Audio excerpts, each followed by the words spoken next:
किसी गांव में एक बूढ़ा व्यक्ति अपने बेटे और बहू के साथ रहता था। परिवार सुखी संपन्न था, किसी तरह की कोई परेशानी नहीं थी। बूढ़ा बाप, जो किसी समय अच्छा खासा नौजवान था, आज बुढ़ापे से हार गया था। चलते समय लड़खड़ाता था, लाठी की जरूरत पड़ने लगी। चेहरे पर झुर्रियाँ भर चुकी थी, बस अपना जीवन किसी तरह व्यतीत करता। घर में एक चीज़ अच्छी थी कि शाम को खाने के वक्त पूरा परिवार एक साथ टेबल पर बैठकर खाना खाता था। एक दिन ऐसे ही शाम को जब सारे लोग खाना खाने बैठे, बेटा ऑफिस से आया ही था। ज़्यादा भूख लगी थी तो सो जल्दी खाना खाने बैठ गया और साथ में बहू और उसका एक बेटा भी खाने लगा। बूढ़े हाथ जैसे ही थाली उठाने को हुए, थाली हाथ से छिटक गई और थोड़ी दाल टेबल पे गिर गई। बहू बेटे ने घृणा दृष्टि से पिता की ओर देखा और फिर से अपना खाना खाने में लग गए।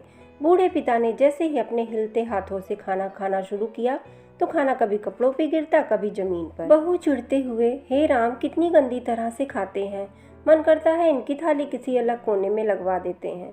बेटे ने भी ऐसे ही सिर हिलाया जैसे पत्नी की बात से सहमत हो। उनका बेटा ऐसा मासूमियत से देख रहा था। अगले दिन पिता की थाली उस टेबल से हटाकर एक कोने में लगवा दी गई। पिता की डबडबाती आंखें सब कुछ देखते हुए भी कुछ नहीं बोल पा रही थीं। बूढ़े पिता रोज की तरह खाना खाने लगे। खाना कभी इधर गिरता, कभी उधर।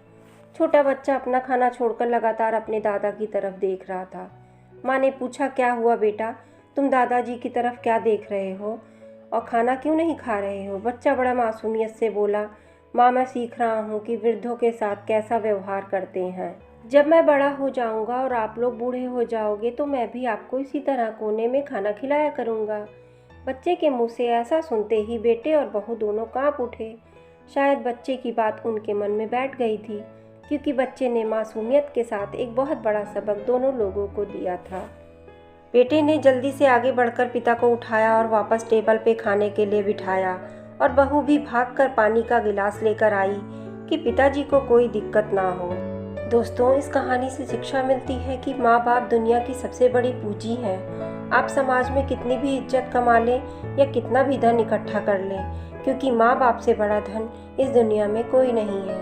दोस्तों, अगर कहानी पसंद आई हो तो चैनल को सब्सक्राइब करें और कमेंट करके अपनी राय बताएं कि आपको स्टोरी कैसी लगी।